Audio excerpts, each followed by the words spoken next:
Welcome, everyone. My name is Andrew Hone, President and CEO of the Portland Business Alliance. And thank you so much for joining us today for the Oregon Business Plan's federal legislative briefing and discussion with Representative Earl Blumenauer. For years, the Alliance has partnered with Oregon Business and Industry and the Oregon Business Council to take our federal agenda to Oregon's congressional representatives in Washington, D.C. I just want to thank the collaboration between these organizations, for Sandy McDonough, for Duncan Weiss, and for the boards for working through this important conversation. Due to the COVID-19 outbreak and ongoing restrictions on travel, going in person this year was not an option. We, however, are still very grateful to be able to connect with the representative via Zoom, as we have been doing with so many of our great elected officials for so long. We will hear from him today and his perspective on the federal response to the COVID-19 pandemic and recession, thoughts on the American Rescue Plan, and so much more. A recording of this presentation and links for resources mentioned will be available on our website later today. If you have a question, we ask that you share your question with us by using the Q&A tool at the bottom of your Zoom window. The only questions that we will be reviewing will be through this tool. The Congress members' time is tight today, so we're hoping we'll be able to get to that portion, but if not, we can always follow up with the staff and make sure to get the answers that you're seeking. If you have a comment, share it with everybody by using the comment section comment tool. And then now I would like to welcome our Congress member for, especially here in downtown Portland where I am, Congress member Earl Blumenauer. Welcome, Congress member Earl Blumenauer. Okay, let's see if I can start my video.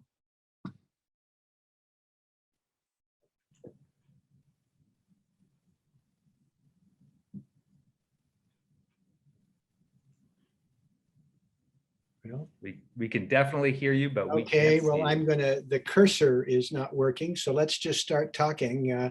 If you're not looking at me, you're better off, actually.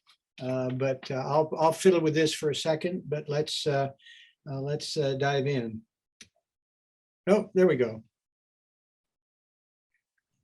So we'd welcome you to make some opening remarks and start things off before we get into the Q&A section. Okay, well, that's risky, Andrew. I talk for a living, and there's clearly been a lot that has happened in this just amazing 5-month period. This is likely going to be the most consequential session of Congress in American history. It started, obviously, with a near riot. It was a riot on the Capitol. An attempt to overthrow a free and fair election that almost succeeded. It was traumatizing for men and women who worked in the Capitol. The fact that there were people there who wanted to kill Vice President Pence and Speaker Pelosi, and it was really unsettling on so many different levels. And even now, you're seeing this play out where Liz Cheney, the number 3 Republican in the House, who's been very clear that what Donald Trump did was inappropriate, now looks like they're going to throw her out because she doesn't subscribe to the notion that Donald Trump lost the election. These are things that are really unsettling. I don't think there's anybody in the delegation who has worked harder or longer than I have to build bipartisan support for things that made a difference for Oregon and for the country, whether it's the environment, infrastructure, international trade. That's going to be hard to do at this point when there are such deep divisions, and there are people who actually supported the insurrection. It's just something to be aware of. But nonetheless, we're moving forward with amazing opportunities. The Biden administration has moved on a number of different fronts. As we've talked about before, I've worked for years in terms of trying to develop infrastructure agendas and pay for it. For the first time in my 25 years in Congress, there is a president who really fundamentally believes in infrastructure and is willing to put it on the line to pay for it. And we have an amazing opportunity going forward. We just passed $1.9 trillion for the rescue plan that is going to make a difference here in Oregon and in the metropolitan area. There are several $billion of funds that are coming to help shore things up and there's more initiatives in terms of health, in terms of what's going to happen to try and support state and local government.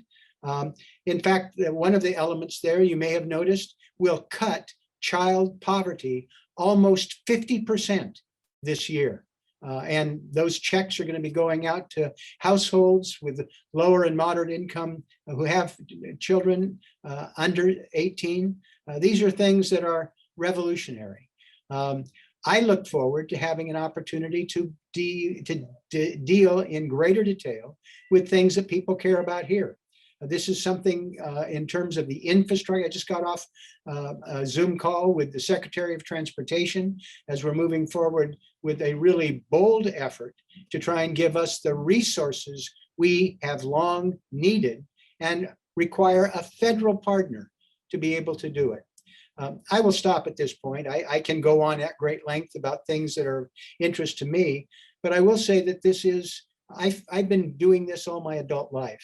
And this is the moment where I think there's an opportunity for us to do more and do it for more people than ever before. It's a critical time for Oregon, for the country. It's critical in terms of how we deal with a low carbon future. And I look forward to working together to enact as much of it as we can. Great way to kick things off. Clearly, we're in a transformational moment, and I believe everything that Congress is working on right now is transformational. And we appreciate your efforts in public service. And I want to get right into it. And I think it's apropos that it's Asian and Pacific Islander Heritage Month, because this first question is really dialing into some of the horrific acts that we've seen, not just here in Portland, but around the country. So to start on a somber note, the ongoing violence, vandalism in Portland, which has plagued our city for many months, you've seen it, you know about it. Businesses have sustained tens of millions of dollars in damages, including the targeting of dozens of Asian-owned businesses across the entire region. We were pleased to see the U.S. Senate pass the COVID-19 Hate Crimes Act last week, which provided direction and resources to the Justice Department and local public safety agencies to more forcefully investigate crimes targeting Asian Americans on a resounding 94-1 vote. How fast do you think this will be taken up in the House? And are there other actions Congress and the administration are planning to bring an end to the violence and vandalism of this kind moving forward?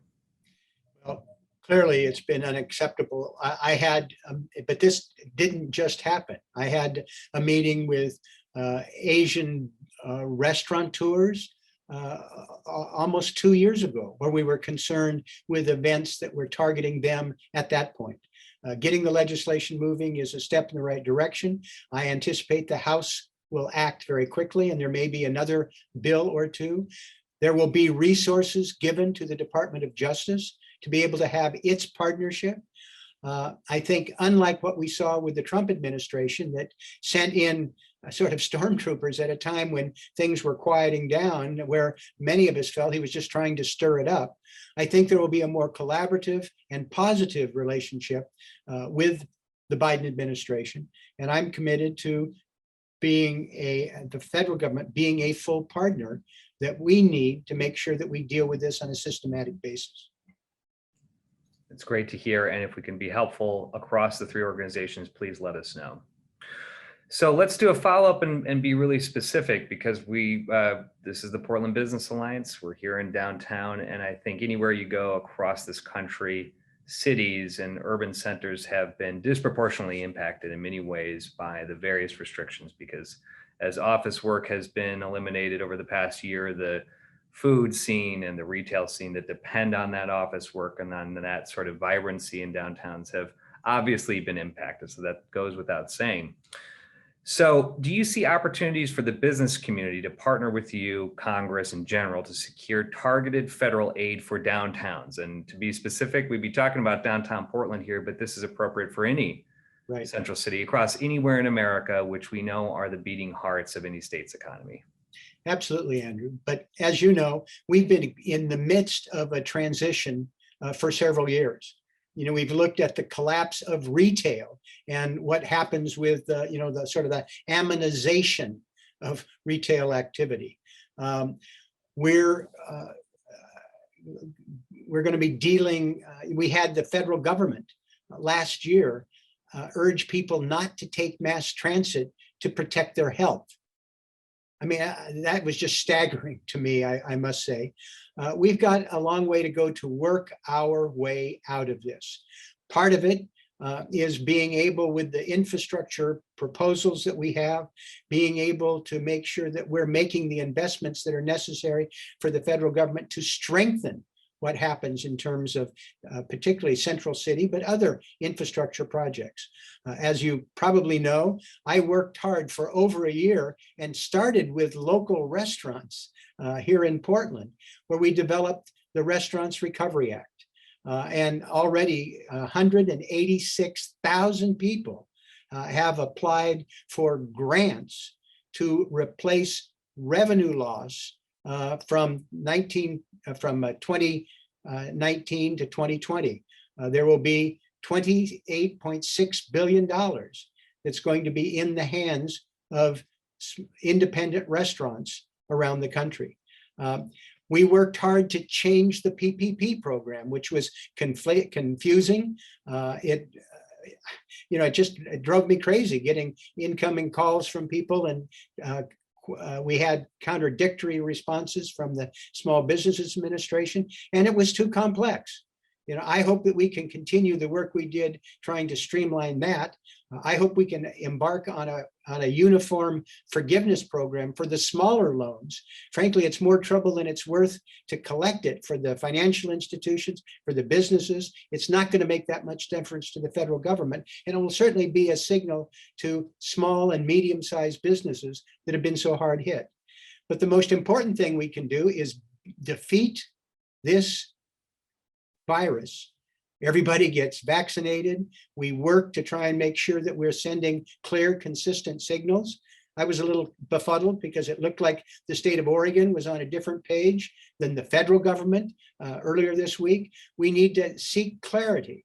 And when we change signals, frankly, on local governments, I think that's a place where they can step in with some of the money we've sent to them to be able to help them out. People who had one set of guidance, maybe, and they were ordering supplies, perishables, that now all of a sudden, because of a change, they're not going to be able to sell. Well, that's something the state government, I think, should take some of the money we gave them, step in and make them whole. Our work is cut out for us, but I think we've got some tools here. People are smart. We've got some experience from some of these programs for good and ill, and I hope we can follow through to be able to deliver.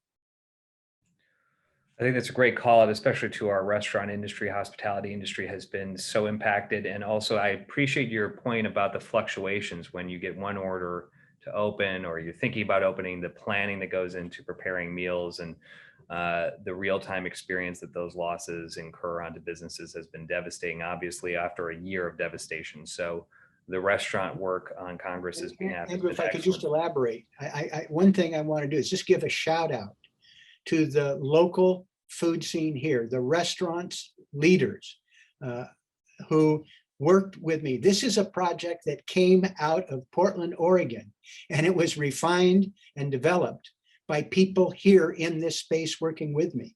And this $28.6 billion for this program, which isn't going to be enough, we wanted to, would not have happened without them. And I really am so impressed with their dedication and the partnership. And I'm proud to represent them. There you go, Portland's in the house. So next question, I think, builds on this a lot. And I think it's really dialing the aperture out for all Oregon business. And this is perhaps a little bit more philosophy than it is tactical. But give us a sense of, what does your approach look like, or what would you like to see the federal government's approach to economic recovery be for the Oregon business community? And we know that the rescue plan has delivered so much needed boost, whether it be to state and local governments and directly to businesses, as you've mentioned. So if you got your way, what would it look like to recover? And what does it look like to be back to post-COVID economy activity in your mind? Well, I'd like to return at some point to what does it look like in post-COVID? Because we were talking about the changes that were already underway before we had the pandemic. And then there's been such upset. There's been a national cry for racial justice that has made a huge difference in our community, speaking to injustice in terms of our housing and policing. I hope that what we go through as a result of this is that we're able to give people the justice that they deserve. For me, part of this will be just being able to implement the vision that's been articulated by Joe Biden and his administration. What they've done with infrastructure is, these are things that I've been hoping on for years, but they're putting muscle behind it and putting it in their budget and fighting for the resources, replacing every lead pipe in America. Now that seems like a tall order, but those lead pipes are poisoning our children in thousands and thousands of households across the country. It's damaging their brains. It's making them less likely to be able to learn and be productive citizens, and more likely, frankly, to be disruptive or even be involved in criminal behavior. Is this something that is worthy of us to follow through on? Our own Nick Kristof. I mean, I think Nick is our own because he grew up in Yamhill. He's spent a lot of time in Oregon this year. His column in the Sunday Times laid this out. I mean, if anybody has not read his book about the kids that he grew up with on bus number 6 and the tragic impacts of their death of despair, of overdose addiction, of suicide, of criminal behavior. These are things that we have to address.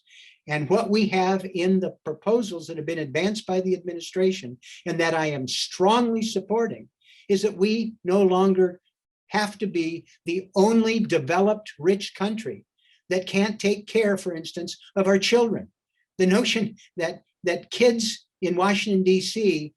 In 10 neighborhoods die sooner than children born in Bangladesh ought not to be acceptable.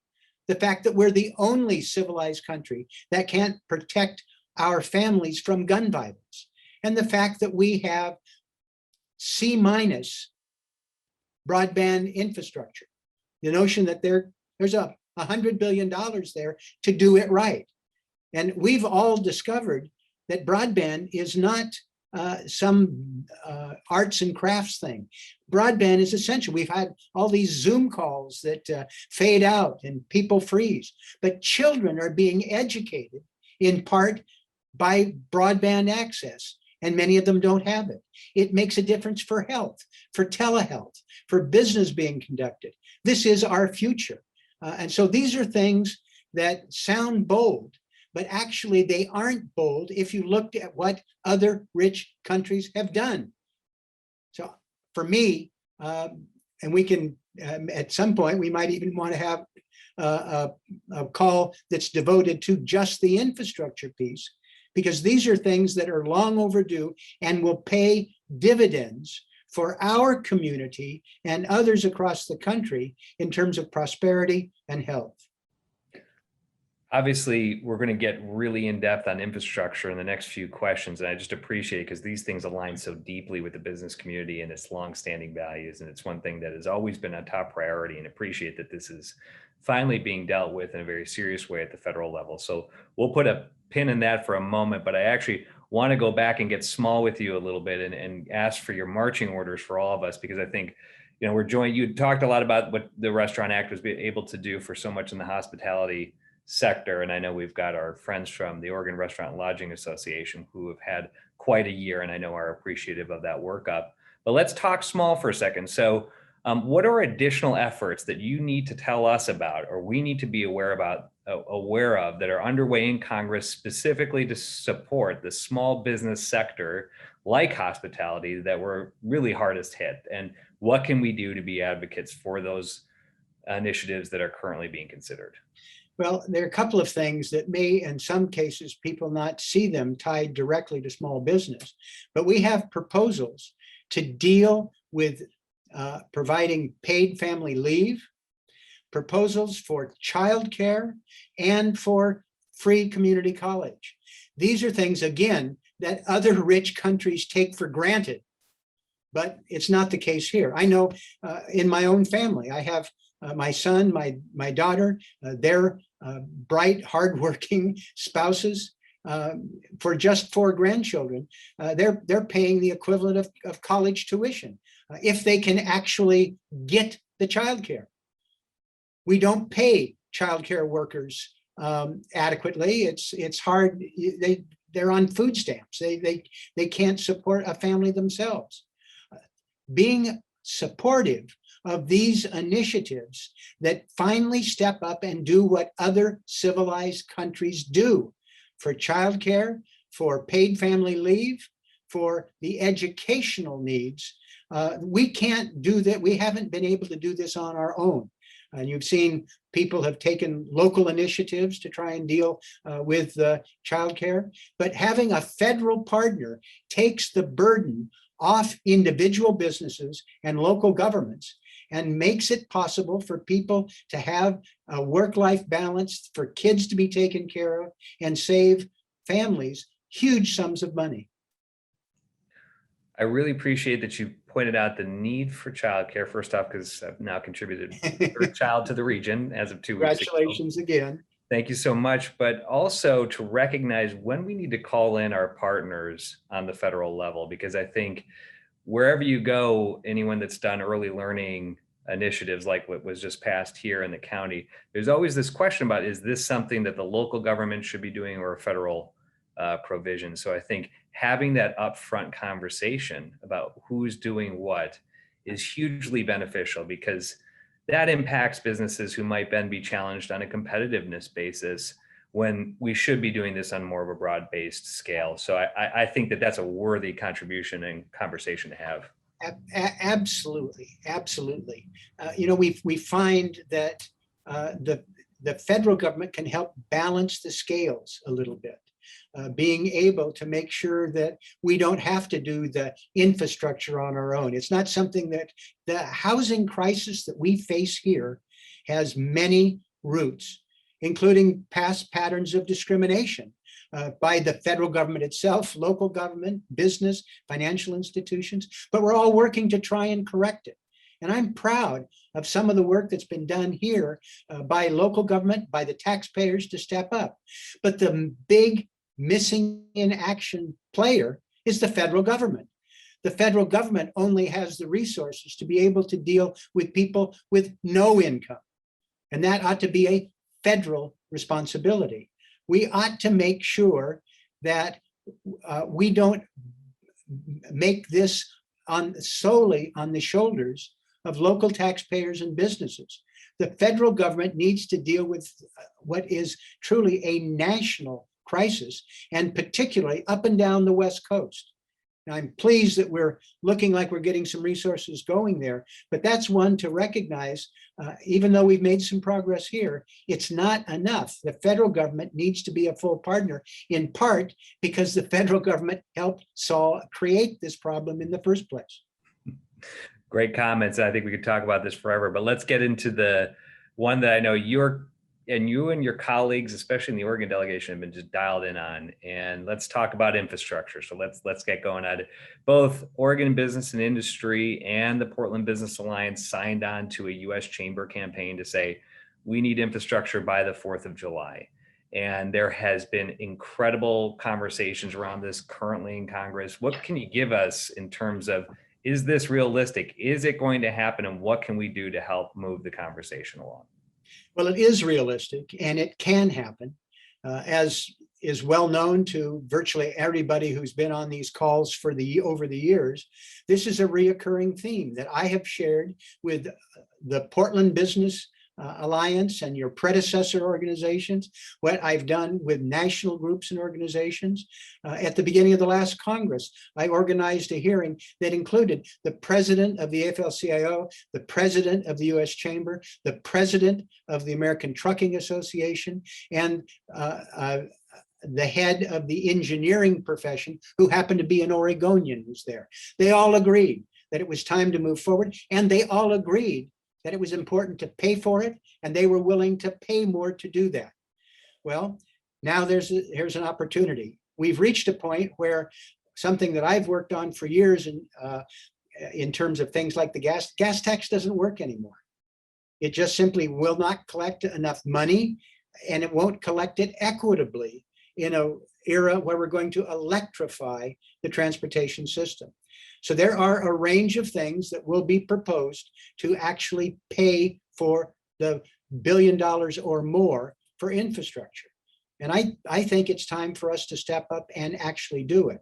I hope that there's some interest in bipartisan initiatives to pay for it. But frankly, I have not had any Republican partner on these infrastructure initiatives. And in fact, they have, their number one priority has been to cut taxes over the years. There's been no appetite for the infrastructure. They talk about it. The Trump administration talked about $1 trillion or $2 trillion, but it didn't have a plan and it didn't have a department that could actually implement. Well, President Biden has proposed a plan, proposed ways to pay for it. Now, admittedly, that'll take 15 years, but we're talking about infrastructure that will last for decades. And that's okay that it takes 15 years, but they're willing to step up and do it. One of the things that I'll just riff here for a second that is important in terms of how we pay for this stuff is the Biden administration has undertaken a commitment to have people pay the taxes they owe. Pay the taxes they owe. It's estimated that the top 1% of the taxpayers and some of the largest corporations underreport their income by over 20% every year. Every year. This tax gap, if we actually collected the taxes that are due under existing law, would probably give us $1 trillion, perhaps more, over the course of that 10 years and help pay for this stuff. And every business that pays all their federal tax that are due and owing is subsidizing the cheaters, the 20, 30% or more, because if it's a 21% average, that means there's a lot of people who are doing more than that. And that's going to, I think, may cause some people to do a double take. But we have to be able to actually pay the taxes that are due. And that's the quickest way to get revenue, and the fairest is for people to pay what they owe. So let's keep going down this rabbit hole of how to pay for it. And I think it couldn't be more appropriate to have this conversation on bipartisanship, as well as something that now we all have in common vernacular, which is SALT, or state and local tax deduction. So part of the conversation around this infrastructure package has been, how do you pay for it, and whether or not you repeal the cap on state and local tax deductions, which were part of the original Trump administration tax plan a number of years ago. And a bipartisan group of legislators formed from high impact states. And here we are in Multnomah County, which is presently number one. If not number one, it is in the top 5 in terms of the highest state and local tax burdens on its residents in the nation. So I'll put it to you straight. Are you in favor of lifting the cap on SALT? I have already worked to adjust the cap upwards. I mean, this was a very cynical effort on the part of my Republican friends. It was targeted towards blue states that were high tax, and to pay for other tax breaks that were pretty, I think, unjustified.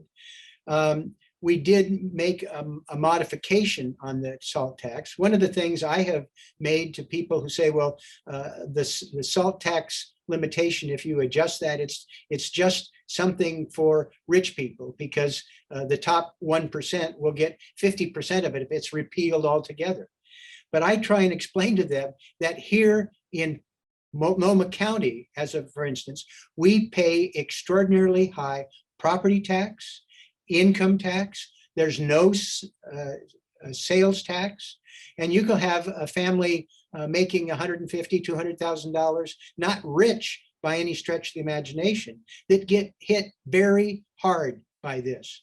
So I do think that we ought to continue in making an adjustment there. Part of what we need to do is deal with the overall initiative in terms of being able to provide the benefits in our community for the other things that we're talking about that will soften the blow. And the most important, I think, is the infrastructure investment, which will help revitalize our neighborhoods, put tens of thousands of people to work right here at family wage jobs while we improve the quality of life. But I'm going to continue to work to try and adjust that SALT cap, because I don't think it's fair to jurisdictions like ours. I think that's great to hear and very appreciated by our members. So thank you for that, Congressmember. So I want to move and quote Yogi Berra in this one, but it seems like it's deja vu all over again. So let's talk about the I-5 bridge. So Oregon and Washington are on a collaborative track, and I'm using that word specifically, to replace the interstate bridge, and an experienced team has been brought in to manage this process. And that includes 3 bi-state equity-based advisory committees established to guide the decision-making process through the transparent dialogue on a locally preferred alternative to replace this clearly obsolete piece of critical regional infrastructure. So do you support this renewed I-5 bridge replacement program, and what can we do to make sure this project is finally completed? So take it away. Well, I was evidently created a little bit of a kerfuffle lately when I was asked about this going forward. And I indicated that there wouldn't be a replacement bridge unless it dealt with equity and a low carbon future. I mean, that is what the Biden administration is doing. That is what we're doing in the House of Representatives. We cannot do anything meaningfully with the bridge replacement without the federal government being our partner. And those are the conditions. And I think most of us would agree that that's important. If you're going to spend $1 billion or $2 or $3 billion or more, it ought to promote equity and it ought to promote a low carbon future. Now, I note with some interest that it looks like, again, the state of Washington blinked. Their legislature adjourned and didn't provide any resources. This is what blew it up last time. There were other things that blew it up last time, but the state of Washington declined to participate. And we've had problems with people on the other side of the river who've continually put sand in the gears. They've tried to force a vote on it. They try and politicize the potential of a user charge or a toll without any realistic alternative that they offer. We need to do this process right. There are probably more people per square inch in metropolitan Portland who are transportation experts than anywhere in the country. I take a little bit of pride or blame because I started the transportation class at the city of Portland over 30 years ago, where we've really trained citizen activists to really understand how the transportation system works. I'm serious. We have extraordinarily sophisticated people who care about this, and we're not going to be able to short circuit this process. One of the things that I find exciting is that the Biden administration in their infrastructure proposals not only has a category that would be large projects like a multi-state bridge that has a dedicated pool of money to help make those projects work. There's another $20 billion that has been set aside for projects that would help heal projects that ripped up the fabric of the community. Think for a moment what happened around the convention center and the I-5, I-84 connection. There are people there who are looking at the Albina vision to try and recapture the vitality of that area that was just decimated by transportation and other federally funded projects. And there's a pool of money for that. These are opportunities for us to do it right.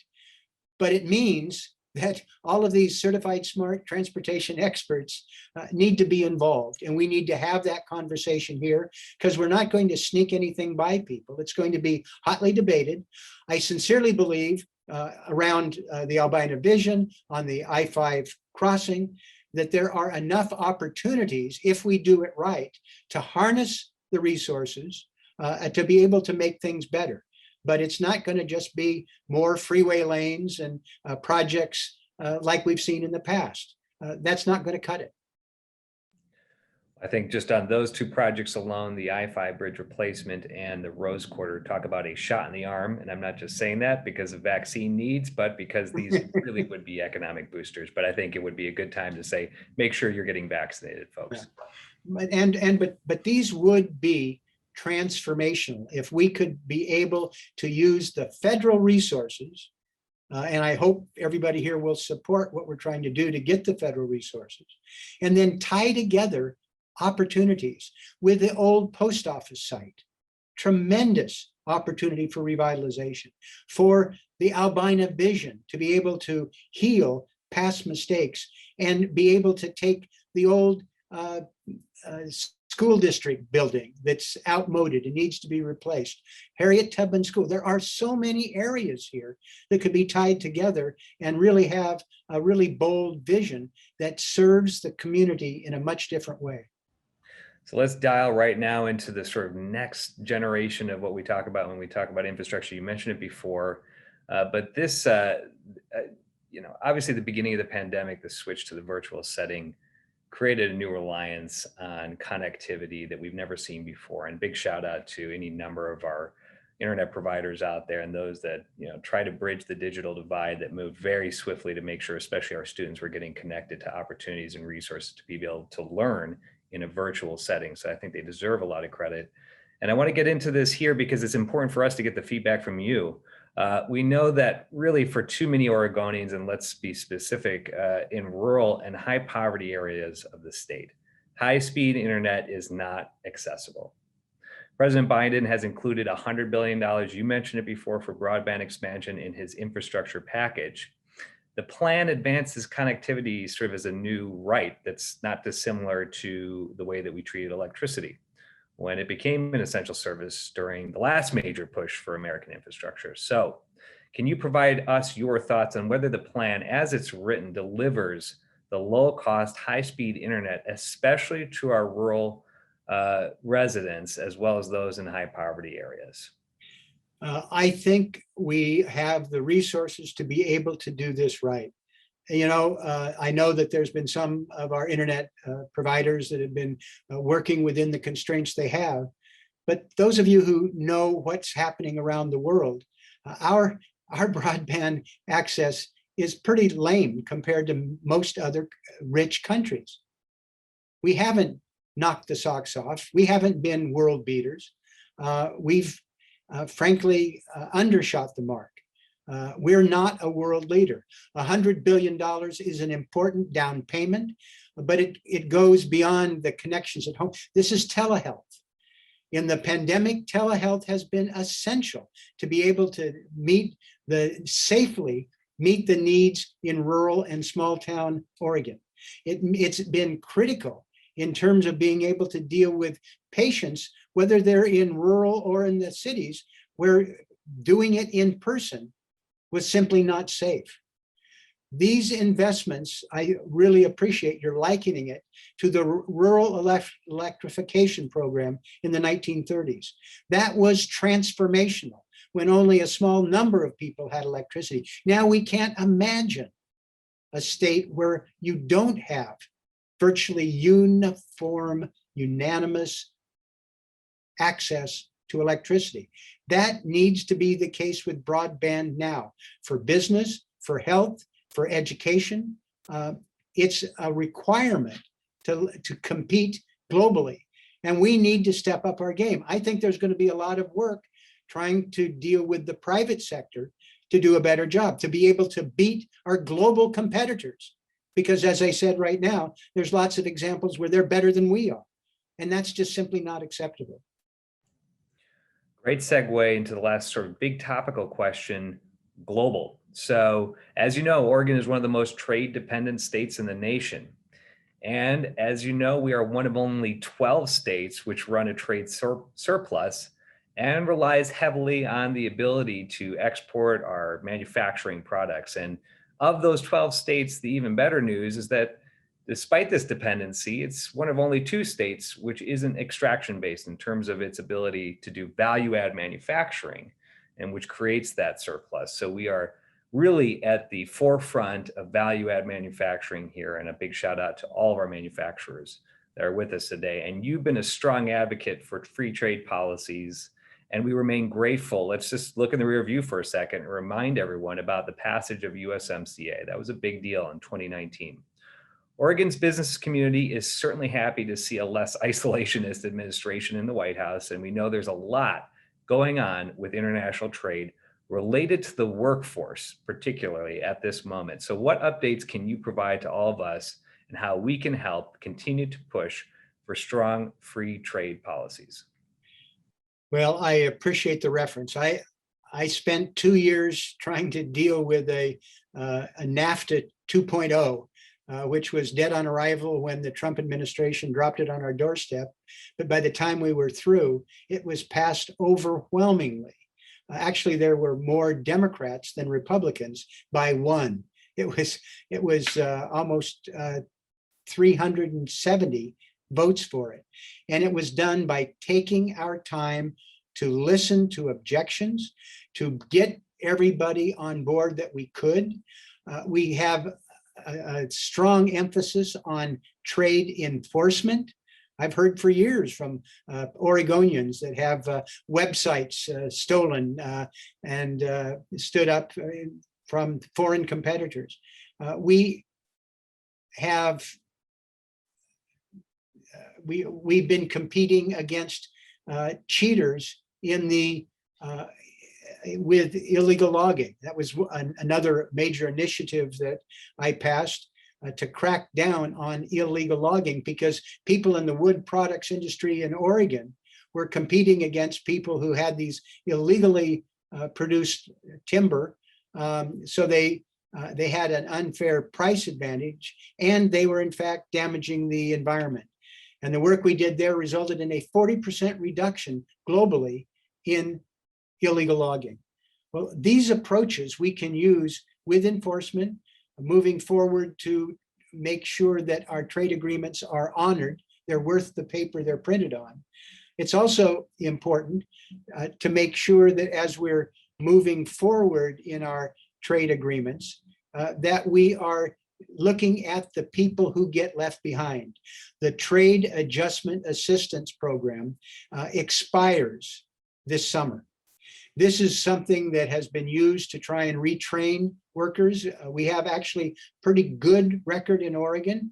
We can make it better, tying with our community colleges, which, by the way, the Biden administration is proposing massive investments in community colleges, but getting the workforce skilled, getting people trained, helping communities that have been impacted by shifts in trade just makes good business sense. We don't want to have the smaller groups that are disadvantaged while we have a larger group that is benefited.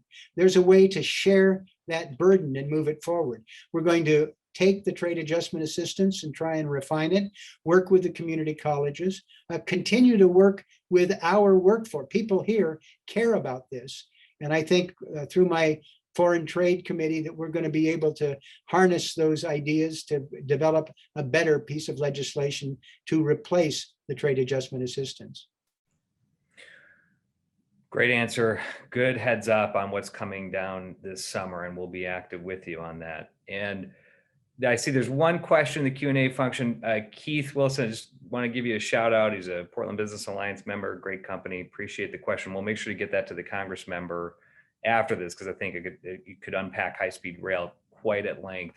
But I do want to give, because I know we have a sort of a tighter time window here, I want to give the last opportunity to you, Congress member. It's been a tough year for business, as it has been for everybody out there, but it's been sort of a year like no other in terms of rolling with the punches and complying and helping to get vaccines and helping to get PPE. So what's your message to the members of the 3 largest business organizations that are here in this meeting today? What's your message to Oregon employers? And then what can we do to help you? Well, I appreciate what you're saying, how hard it was. I mean, personally, this is the most difficult year in my career. I've never experienced anything like it. And hearing the anguish cries from the people I represent, getting texts at all hours of the day and night about problems that people have and just cries for help. It's been heartbreaking. And then when we have the cries for justice, and then the people who tried to overthrow the election, this is absolutely astounding. But for me, what's been so exciting is that people are stepping up. People here are trying to promote opportunities for greater justice. People have not given up on the needs of those with social services. People are figuring out new ways to organize and manage and develop their businesses. People are committed. And we've got a long way to go here in the metropolitan Portland area and downtown Portland, to be sure. We have our work cut out for us. But there's a lot of strength and resilience here. And people who have been successful in the past, as we've charted unique paths for Oregon, for livability, for the environment, for working together in areas of health. I think there's a pioneering spirit here that we can recapture going forward. I am optimistic that we have the resources, we have the energy, we have the commitment to be able to work on a partnership with the federal government to follow through on actually delivering results. One little commercial I would put on the table. One of the things I've been working on in my spare time is civics education. After what I experienced in the Capitol and what I've seen around the country, we need to renew our commitment to democracy, and it starts with our young people. We have a piece of legislation that Oregon's one of the few states that doesn't require civics education, which I find stunning. We've had some amazing testimony from young people and social studies teachers. This is something we can do in the next 2 weeks to recommit ourselves to civics education to help people understand how the system works. And this is an area in Salem that's bipartisan. Greg Walden and I had an op-ed that we put out together. There are opportunities here for us to teach our children how to protect our democracy, what it means, how government works. And the more we can do that together, I think we're all going to be stronger. And I hope the business community adds their voice to this important legislation for Senate Bill 513. Forgive me, I just couldn't resist the commercial. I think it's a great commercial, and I think you have a lot of adherence to the importance of civics right here and protecting our democracy. So thank you for raising and elevating that issue. And of course, it goes without saying, it's been tough on business, but as an elected official and as a public servant, it's been tough on you too and your staff. So we just want to say thank you for your service. Thank you for taking time, for putting yourself out there and doing your best to represent Portland and all of Oregon. So we appreciate you being here today, for listening to our questions, which were done in collaboration with the 3 entities of the Oregon Business Plan. I want to recognize their efforts and support in getting this done. And to all of our members out there who I know are looking out of the beautiful sky saying, when do we get outside and enjoy this beautiful spring weather? So with that, Congress member, thank you for joining us today. We appreciate it. And to all of our members, please come back here in a virtual setting May 14th to join us with Senator Ron Wyden, where we will make sure to have important and worthy topics to discuss. With that, appreciate everybody. Make sure to get vaccinated, and we'll see you next time.